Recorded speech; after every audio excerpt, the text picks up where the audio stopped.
Mari Puechequeché, Puzdomó, Compulamien. Me dirijo a ustedes para compartirle un sueño.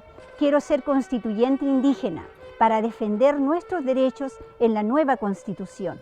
Desde niña aprendí a amar la tierra, la lengua, nuestro quimán, y he dedicado mi vida a reivindicar los derechos educativos, lingüísticos y culturales de nuestros pueblos. He caminado junto a los pueblos los senderos de nuestra lucha. Muchos lamien han sido víctimas de la represión y la depredación del capitalismo, colocándonos por delante la tarea urgente para la justicia y dignidad de nuestra gente. No podemos desconocer que la falta de cauce institucional es desafío para la justicia histórica y hoy se abre una oportunidad real.